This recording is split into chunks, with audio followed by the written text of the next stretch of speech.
Welcome to the next session of Programming for Problem Solving.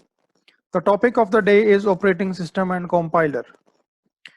It is a small topic given in the syllabus of Programming for Problem Solving. So obviously we are not going to discuss these two topics in great detail. So we are only going to touch the fundamentals of what is an operating system and what is a compiler. So what is an operating system? An operating system is a system software which acts as an interface between the end user and the computer hardware. Now, if a user wants to perform certain tasks with the help of the computer system, for example, it wants to create a document, it wants to create a presentation, it wants to transfer some data to some other system, then all these are the services that are to be provided by the computer system, but you cannot directly instruct the computer system. It is very difficult for you to program everything so that a computer can directly understand that and respond to your requests. So an operating system is a host app system software which is installed over the bare machine. So you or the application that you are using, application software that you are using, submits the task to the operating system. Operating system interprets that command and then instructs or communicates with the hardware and provides the result back to you.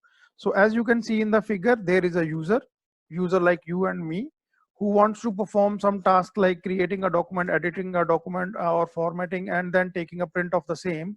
Then using an application software like MS Word, it creates the document and then it passes certain instructions to the hardware, and those commands are actually interpreted by the operating system using some component, and then those commands after interpretation are sent to the hardware. The two key components of an operating system are kernel and shell. As you saw in the last figure, a user through an application software submits its commands to the operating system. So the first responsibility of the operating system is to interpret those commands. The component that is responsible for interpretation of the commands is called shell. So the shell is the outer layer of the operating system, which is much closer to the user or the application software. It accepts the commands from the application and then interprets those commands and submits it to the kernel. Now, what is the kernel? The kernel is the core or the inner part of the operating system. It is responsible for communicating the interpreted commands to the hardware. So basically, it is that component of the operating system which is responsible for getting the work done from the hardware. Types of kernels. So how many types of kernels we have? Broadly, we divide the kernels into two categories. Now, kernel, as I said, is the core or heart of an operating system. So it provides a set of services to its user. So kernel is also a program, system software. So a kernel can either be bundled together, or all the services within a kernel can be bundled together into a single program. And it provides all the services to the user. The kernel is stored in a single address space, basically called the kernel address space, from where it provides all the services. Monolithic kernel is a single code or block of the program. It provides all the required services offered by the operating system. So monolithic kernel is the one which is a single program residing in the kernel address space. Microkernel. So what is a microkernel? So we have a set of services or the functions. These provides the support to the user. Now what happens is that all the services are not stored in one address space. So we divide the services into two parts. One are called the user services and other are called the kernel services. So we store the user services in the user address space, whereas the kernel services are stored in the kernel address space. So by division of the services into two address spaces, the overall size of the kernel can be reduced and the burden on the system is also reduced.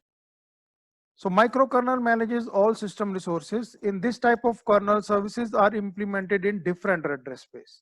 The user services are stored in user address space and kernel services are stored under the kernel address space. These are the various functions performed by the operating system. So like I said, if you are using a monolithic kernel, then all these services will be bundled together in a single program. But if you are using a microkernel, then these services will be divided into two categories, one which are stored in the user address space and one that are stored in the kernel address space. Generally, the one on the top layer critical services which directly deals with the hardware of the system are stored in the kernel address space, whereas the other services are stored in the user address space. Memory management deals with all the memory related management for different tasks that are admitted in the system.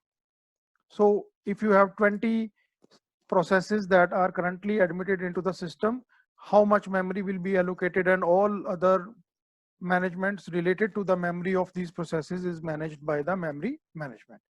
Processor management, you can have more than one program running at the same time or concurrently. So which process gets which resource for how much, these all decisions are taken by the processor management.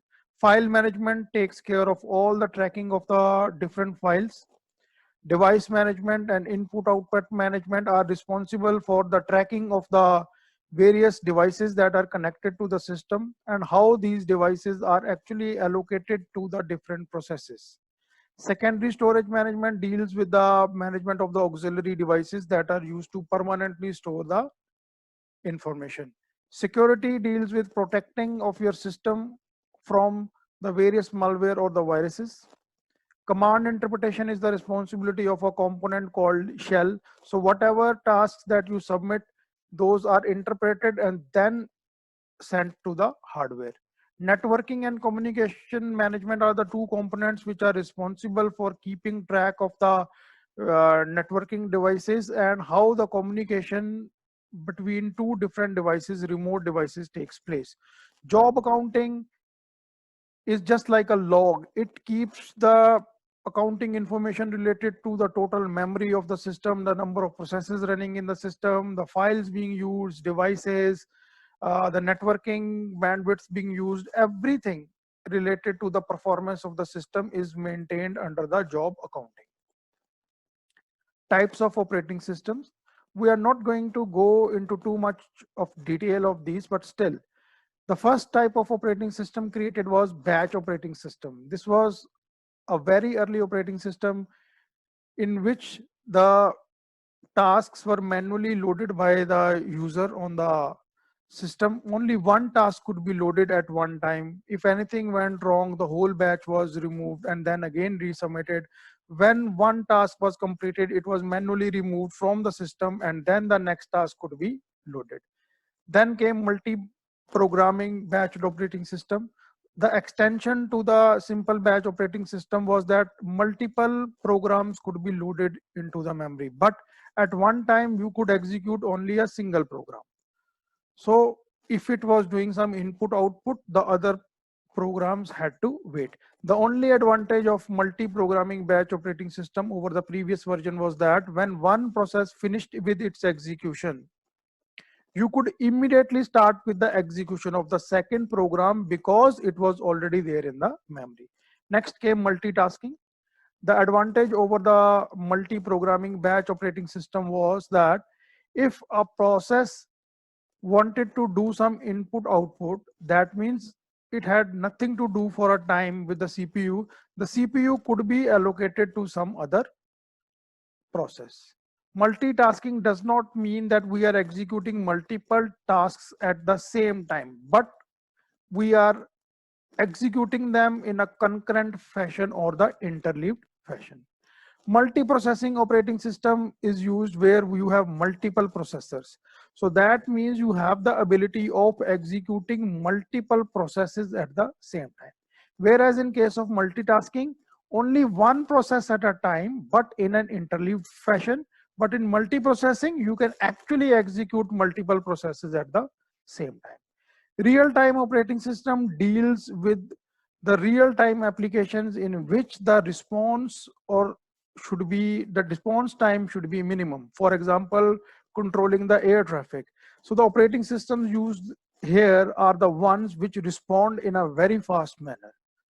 Distributed operating system, sometimes your resources or processes, they are distributed over the locations, so you need to execute some processes over it, so those are distributed among different systems, and then the processing can take place. So basically the distributed operating systems are used for very high end computations.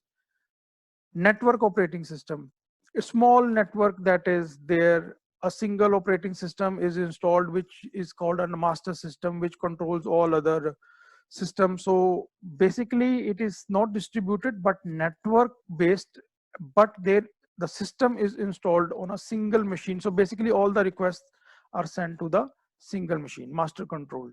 Mobile operating systems can also be referred to as embedded operating systems. Embedded operating systems are different, but mobile operating systems can come into the category of operating systems like for different mobile devices like Android is there, Apple is there, Microsoft SE is there. So these are the devices, operating systems which are designed for mobile devices.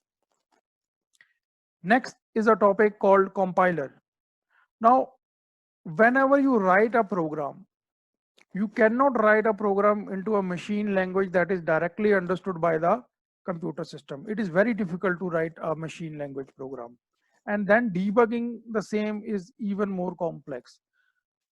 So programmers from great backgrounds came up with their different teams and designed a system software called a compiler. A compiler basically lets you write your program into high level language, which is very close to the normal language used by the humans. So once you write a program in that high level language, which is called the source code, it is converted into a machine language code that can be directly executed by the computer system. So what is a compiler? A compiler is a computer program which helps you transform source code written in a higher level language into low level language. So what is the high level language? For example, C, Java, these all are high level languages. So converting it into a low level language is called a machine code that is directly understood by the computer system. Types of compilers. We have two types of compilers. One is called the single pass compiler and the second one is called the two pass or multi-pass compiler. What is a single pass compiler? So basically a compiler has a number of phases to compile a program from the high level language into a machine level language. So all these tasks are performed in a one go in a single pass compiler. That means when a source code is given to a single pass compiler, a single pass compiler produces the machine code directly. So that means the input is a source code and the output is the machine code.